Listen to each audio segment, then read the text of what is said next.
Hello everyone and welcome back to the channel. I hope आप सभी स्वस्थ होंगे। तो पिछले कई वीडियो से हम टॉपर्स की आंसर कॉपीज को कंपेयर कर रहे हैं और इस कंपैरिजन से हमें काफ़ी हेल्प मिल रही है। बात करें अगर मेंस की, तो मेंस के लिए ये सीरीज़ बहुत इंपॉर्टेंट होने वाली है और इससे काफ़ी कुछ हेल्प होने वाली है आपकी। अगर देखा जाए तो हमने जीएस पेपर 1 के लिए ऑलमोस्ट 12 क्वेश्चन अब तक कंपेयर कर लिए हैं। इसके आगे हमारे 8 क्वेश्चंस और बचे हुए हैं, जिसमें से आज हम एक करने वाले हैं। तो आगे 7 क्वेश्चंस और बचेंगे। जब ये 20 क्वेश्चंस पूरे हो जाएंगे तो फिर हम जीएस पेपर 2 स्टार्ट करेंगे और उसके लिए कंपैरिजन करना चालू करेंगे। अभी आप ये देख सकते हो, मल्टीपल टॉपर्स के लिए मल्टीपल क्वेश्चंस हमने कंपेयर किए हैं और इतने डिटेल्ड मैनर में कंपैरिजन हुआ है जिससे काफ़ी इंसाइट देखने को मिली है। अब इसमें ऐसा इसलिए होता है, अलग अलग टॉपर्स का अलग अलग माइंडसेट होता है, सबका अपना आंसर करने का एक तरीका है। अलग अलग टॉपर्स के तरीकों को जो हम देखते हैं तो हम एक अपना तरीका भी डेवलप कर सकते हैं। क्योंकि अगर आप एक चीज़ नोटिस करेंगे तो किसी भी दो टॉपर में कॉमन फैक्टर बहुत कम है, सबका अपना एक यूनिक तरीका है। जैसे अगर रैंक 1 की बात करें, आज की वीडियो में हम वो भी देखने वाले हैं उनका क्या यूनिकनेस है।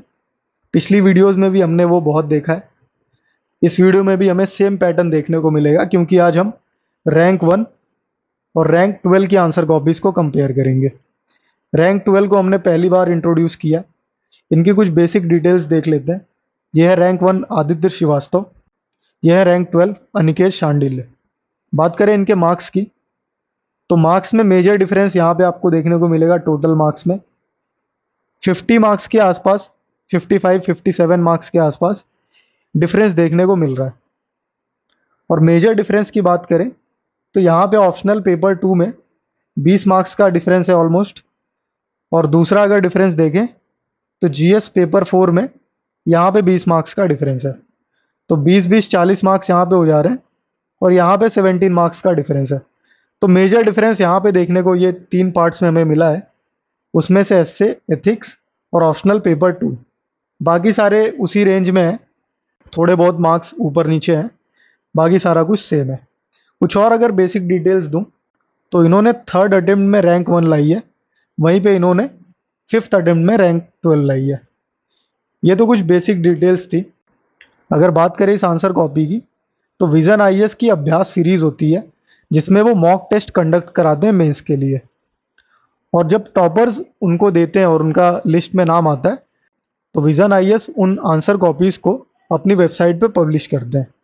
वहीं से ये आंसर कॉपी डाउनलोड की हुई है और हम सेम क्वेश्चन के लिए दोनों के आंसर्स को कंपेयर करेंगे। बात करें कुछ और डिटेल की, तो ये आप देख सकते हो 26 अगस्त 23 को ये एग्ज़ाम दिया हुआ है। मेंस के एग्ज़ाम की बात करें तो 23 का मेंस 16 सितंबर से स्टार्ट हुआ था। तो ऐसे में आप एक रफ आइडिया लगा सकते हो कि 20 दिन का गैप था इनके इस आंसर में और जो इन्होंने मेंस में लिखा होगा उसमें। अब 20 दिन में इतनी ज़्यादा इंप्रूवमेंट हम एक्सपेक्ट नहीं कर सकते, थोड़ी बहुत डेफिनेटली हुई होगी लेकिन बहुत ज़्यादा इंप्रूवमेंट नहीं हुई होगी। तो एक रफ आइडिया लगा सकते हो कि इसी तरीके का कुछ आंसर हमें इनकी मेंस आंसर राइटिंग में भी देखने को मिला होगा। ये तो हो गई कुछ बेसिक डिटेल्स। यहाँ पे आप देख सकते हो ये आदित्य श्रीवास्तव की कॉपी है और यहाँ पे अनिकेत शांडिल्य की है। ये साइड जो है आदित्य श्रीवास्तव की होने वाली है और ये साइड जो है अनिकेत शांडिल्य की होने वाली है। तो हम डायरेक्टली अब इनको कंपेयर करते हैं और देखते हैं क्वेश्चन क्या है।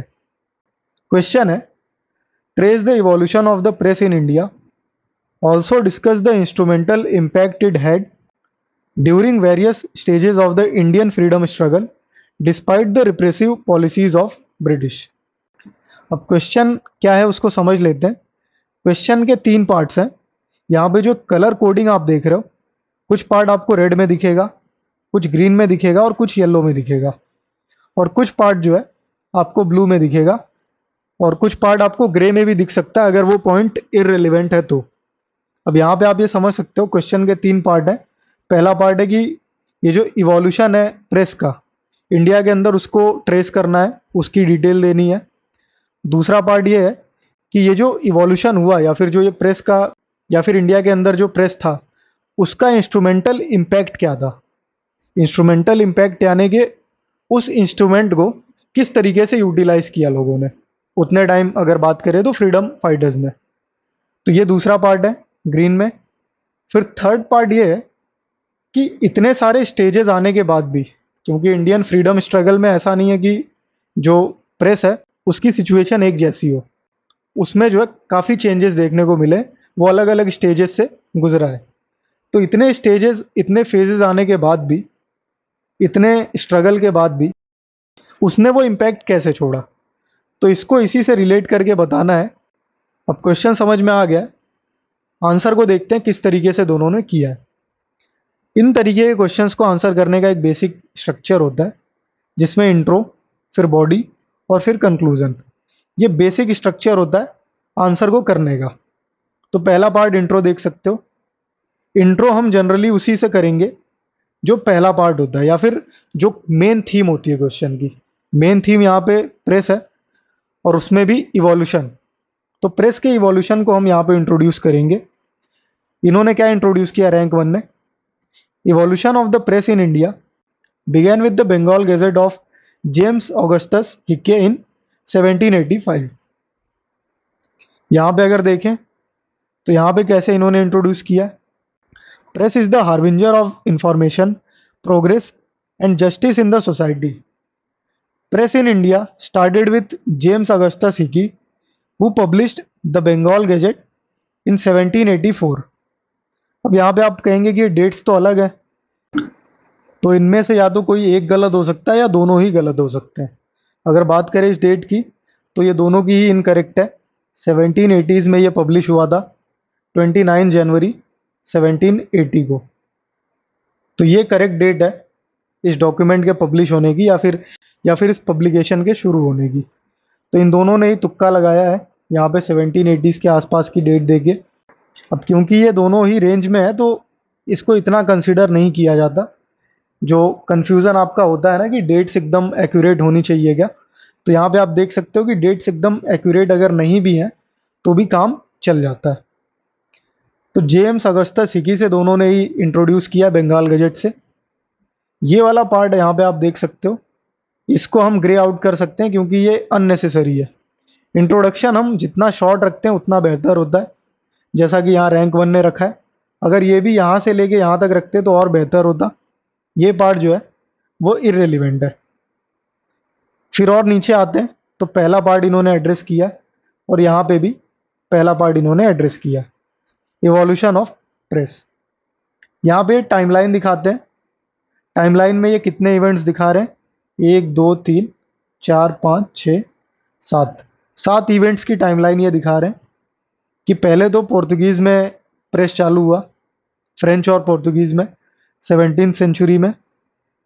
फिर मासेस को एक्सेस मिला, इंडिया की बात कर रहे हैं अब ये, इंडिया ना कह के मैं कहूँगा कि एशियन कंट्रीज। एशिया का पहला ये डॉक्यूमेंट था या पहला न्यूज़पेपर था पब्लिश होने वाला, द बंगाल गैजेट। तो मासेस को एक्सेस मिलने लगा, ये दूसरा बता रहे हैं। फिर लाइसेंसिंग रेगुलेशन ऑफ 1823 की बात करते हैं, जहाँ पे लाइसेंस को इंट्रोड्यूस किया गया था प्रेस के अंदर। फिर मेटकाफ का मेंशन करते हैं, लिबरेटर ऑफ इंडियन प्रेस भी माना जाता है इन्हें। फिर उसके बाद वर्नाकुलर प्रेस एक्ट की बात करते हैं ये। वीपीए का आगे और भी मेंशन हमें देखने को मिलेगा।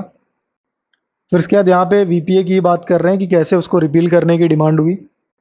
और फिर यहाँ पे आके ये वॉर टाइम रेस्ट्रिक्शन की बात कर रहे हैं। तो एक रफ टाइमलाइन इन्होंने दिखाने की कोशिश की है। वहीं पे इनकी बात करें तो इन्होंने पहला पार्ट कैसे एड्रेस किया, इन्होंने यही वाला पॉइंट रखा है, कुछ अलग नहीं है इसमें। जेम्स हिकी ने द बंगाल गैजेट इंट्रोड्यूस किया, उसकी बात हो रही है, पब्लिकेशन शुरू किया। दूसरा पॉइंट ये राजा राम मोहन रॉय का रखते हैं, जिसमें ये कह रहे हैं कि उन्होंने इंग्लिश में वीकली स्टार्ट किया था। वीकली, अब बता दूं आपको, तो वीकली ऐसा होता था, वीक में जो है डॉक्यूमेंट पब्लिश होते थे। अब ये जो पब्लिश होता था इनका वीकली, स्टार्ट तो किया था इन्होंने, लेकिन दिक्कत इसमें यह है कि इंग्लिश में नहीं स्टार्ट किया था इन्होंने, इन्होंने बंगाली में स्टार्ट किया था। और उसमें भी दो डॉक्यूमेंट थे, पहला तो संवाद कनमुड़ी था, और दूसरा ये जो है ये पर्शियन लैंग्वेज में होता था, मिरातुल अखबार। तो इंग्लिश में कोई डॉक्यूमेंट वो पब्लिश नहीं करते थे, कोई वीकली स्टार्ट नहीं किया था उन्होंने। ये पॉइंट भी इनका गलत है। फिर उसके बाद ये प्रोमिनेंट पर्सनैलिटीज़ को मेंशन कर रहे हैं। दादा भाई नौरोजी का न्यूज़पेपर ये मेंशन कर रहे हैं। रस्त गुफ्तार, ये करेक्ट है। फिर उसके बाद आनंद बाजार पत्रिका का मेंशन किया इन्होंने, ये भी प्रोमिनेंट वर्नाकुलर प्रेस था। फिर तिलक का मेंशन कर रहे हैं ये कि तिलक ने महारत्ता और केसरी पब्लिश करना चालू किया था। महारत्ता इंग्लिश में था, केसरी हिंदी में था, ये भी करेक्ट है। यहाँ पे आप देख सकते हो कि ये पॉइंट इनकरेक्ट है और इसके साथ साथ पहले पॉइंट की ज़रूरत नहीं थी। आगे बढ़े तो आगे इन्होंने महात्मा गांधी का मेंशन किया कि उन्होंने यंग इंडिया चालू किया था और मोतीलाल नेहरू ने द इंडिपेंडेंट चालू किया था, अपना दोनों ने अलग अलग चालू किया था। तो इतना इन्होंने पहले पार्ट को एड्रेस किया है। यहाँ पे देखें तो इनसे ज़्यादा इन्होंने एड्रेस किया है। फिर सेकेंड पार्ट पे आते हैं, इंस्ट्रूमेंटल इम्पैक्ट क्या था इसका। तो यहाँ पे देख सकते हो हेडिंग बनाया इन्होंने और यहाँ पे इन्होंने भी बनाया। पहले इनका देखते हैं, इन्होंने स्टेजेस में डिवाइड किया। इनिशियल स्टेज में क्या हुआ, इनिशियल स्टेज में एंटी इंपीरियल सेंटीमेंट डेवलप होना चालू हुए वॉइस ऑफ इंडिया से, जो कि दादा भाई नौरोजी का है। तो यहाँ पे आप देख सकते हो इन्होंने भी प्रोमिनेंट पर्सनैलिटी को मेंशन करना चालू कर दिया। सेकेंड पॉइंट में क्या मेंशन कर रहे हैं कि पॉलिटिकल एजुकेशन लाने में काफ़ी हेल्प किया इसने, मासेस तक उसको पहुंचाने में काफ़ी हेल्प किया। और कहीं ना कहीं यही सारे चेंजेस जो हैं ये मिलके एक मास मूवमेंट लेके आते हैं इंडिया के अंदर और फिर हमें वो पूरा स्ट्रगल देखने को मिलता है। यहाँ पे लाइब्रेरी मूवमेंट की बात करते हैं 19th सेंचुरी के। इनिशियल फेज में ये सारी चीज़ें थी प्रेस के लिए। फिर उसके बाद ये गांधीयन फेज की बात कर रहे हैं। गांधीयन फेज में क्या हुआ, गांधीयन फेज में एनी बेसेंट की हेल्प से पॉपुलराइज किया गया इन मास मूवमेंट को, लोगों तक इसको और पहुंचाया गया। तो ये एक चेंज आया प्रेस की वजह से। दूसरा क्या इम्पैक्ट था, दूसरा इम्पैक्ट गांधीयन फेज में ये था कि मास मोबिलाइजेशन ईजी हो गया था पैम्पलेट्स के थ्रू। अब पैम्पलेट्स भी बंटने लगे थे। अभी तक हम लिमिटेड थे न्यूज़पेपर्स पे और जो वीकलीज पब्लिश होते थे उस पे, लेकिन यहाँ पे आप देख सकते हो कि पैम्पलेट्स के थ्रू भी मास मोबिलाइजेशन चालू हो गया। एनसीएम में इसको काफ़ी यूज़ किया गया, नॉन कोऑपरेशन मूवमेंट के दौरान पैम्पलेट्स का यूज़ किया गया और मास मोबिलाइजेशन किया गया। फिर आगे क्या बताते हैं ये, गवर्नमेंट का क्रिटिसिज्म भी होने लगा प्रेस की हेल्प से। जगदीश चंद्र बोस का यहाँ पे मेंशन कर रहे हैं ये, जिसमें बंगोबाशी का मेंशन करते हैं, एज ऑफ कंसेंट एक्ट। तो ये सारा कुछ इन्होंने सेकेंड पार्ट को एड्रेस किया। यहाँ पे अगर देखें तो यहाँ पे इन्होंने कैसे स्टार्ट किया, रेगुलेटिंग एक्ट की बात की इन्होंने। इन्होंने ऐसा कोई फेज में डिवाइड नहीं किया, जैसे यहाँ पे हम देख सकते हैं कि इन्होंने इनिशियल और गांधीयन फेज में डिवाइड किया है, वैसा यहाँ पे देखने को नहीं मिलता। ये क्या मेंशन करते हैं, रेगुलेटिंग एक्ट 1799 का। फिर उसके बाद चार्ल्स मेटकाफ का मेंशन करते हैं, ये भी लिबरेटर ऑफ इंडियन प्रेस, यहाँ पे भी हमें देखने को मिला था, ये देखिए।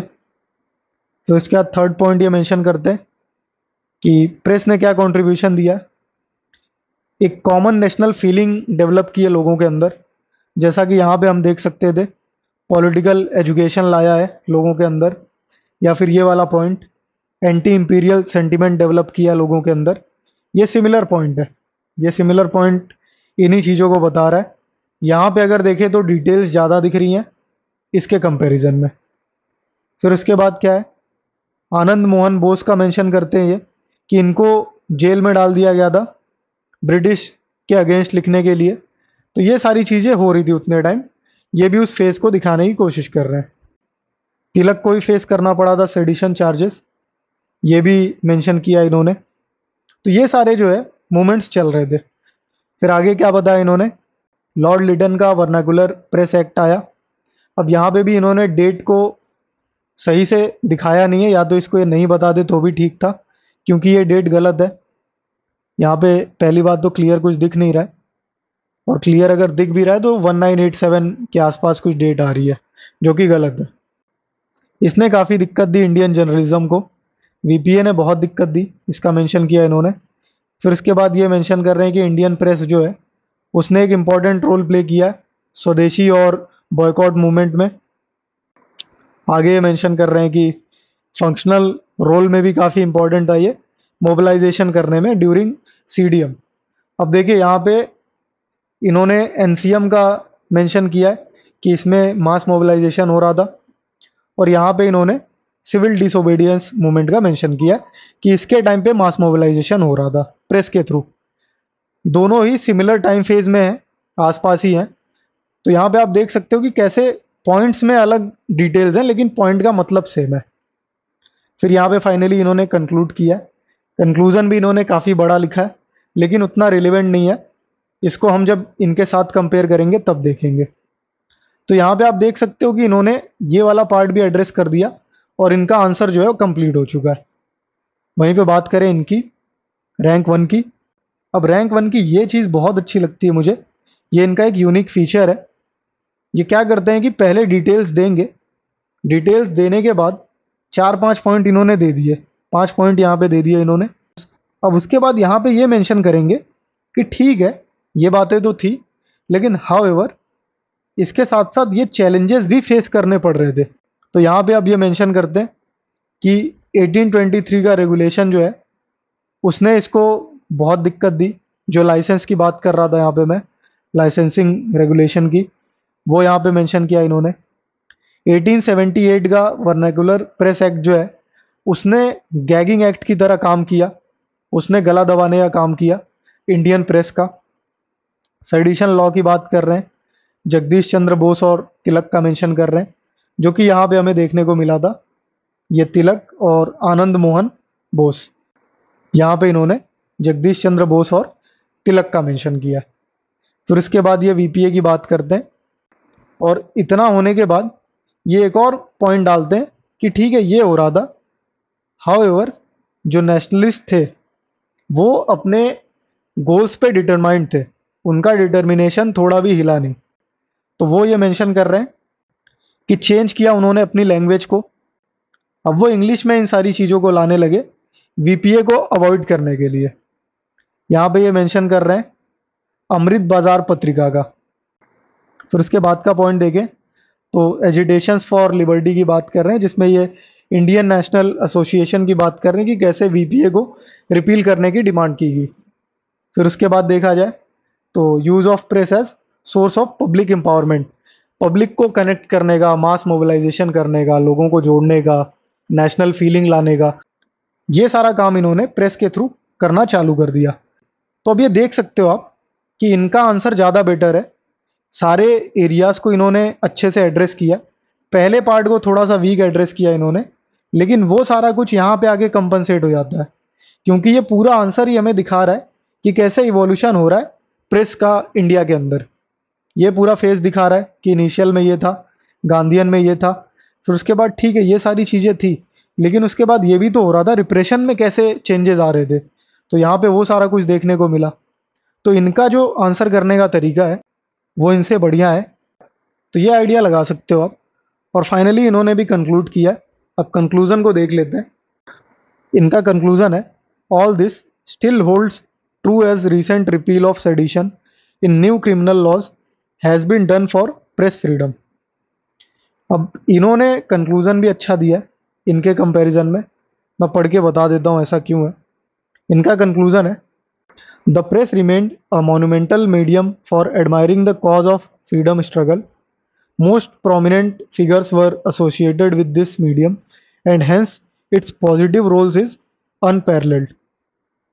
अब यहाँ पे आप देख सकते हो कि कंक्लूजन तो ठीक है लेकिन इसके कंपैरिजन में ठीक नहीं है। ऐसा मैं इसलिए कह रहा हूँ क्योंकि इन्होंने करंट से इसको लिंक कर दिया, बहुत ज़्यादा डिटेल नहीं दी लेकिन एक छोटा सा पॉइंट देके कि रिसेंट में जो सेडिशन की रिपील देखने को मिली है वो कैसे दिखा रही है इस सेम चीज़ को। और एक चीज़ और ध्यान देने वाली है, अगर आप हैंडराइटिंग पे ध्यान दोगे, स्ट्रक्चरिंग पे ध्यान दोगे तो आपको ये फील होगा कि रैंक वन ने आराम से आंसर लिखा है। उनके स्ट्रक्चरिंग में ये क्लियरली दिखता है कैसे उन्होंने सारे पार्ट्स को एड्रेस किया है, प्रेजेंटेशन पे ध्यान दिया, राइटिंग ठीक है, मेंटेन है। लेकिन यहाँ पे आप देखोगे ना तो यहाँ पे आपको क्लियरली नोटिस होना चालू हो जाएगा कि ये जल्दबाजी में इन्होंने आंसर लिखा है और इंट्रो, बॉडी और कंक्लूजन वाला एक बेसिक स्ट्रक्चर फॉलो करके इन्होंने पूरे आंसर को कंप्लीट किया। यहाँ पे ये हैंडराइटिंग टेढ़ी जा रही है, राइटिंग उतनी क्लियर नहीं है। यहाँ पे भी सेम देख सकते हो आप, अलग अलग पार्ट्स को एड्रेस नहीं किया गया। यहाँ पे ये देख सकते हो कि कंक्लूजन इतना बड़ा है, पेज भरने के लिए, फिर भी ये एरिया खाली बच जा रही है। वहीं पे इनका देखोगे तो अलग अलग पार्ट्स को एड्रेस भी किया है, अलग अलग यूनिक फीचर्स भी डाले हैं अपने, और पूरी जगह का पूरा इस्तेमाल भी किया है। तो आई होप कि आपको काफ़ी कुछ समझने को मिला होगा इस वीडियो से। काफ़ी डिटेल्ड एनालिसिस था, और आगे आने वाली वीडियोस में हम सारे क्वेश्चंस देखने वाले हैं जीएस पेपर 1 के लिए। बाकी इस वीडियो के लिए इतना ही है, और अगर आपका कोई डाउट है तो आप कमेंट सेक्शन में पूछ सकते हो, और अगर आप पर्सनली मुझसे कनेक्ट करना चाहते हो गाइडेंस के लिए या फिर कोई डाउट है, तो टेलीग्राम हैंडल है @teamreadyies, वहाँ पे आप मुझे मैसेज कर सकते हो और मैं आपसे वहीं मिलूंगा।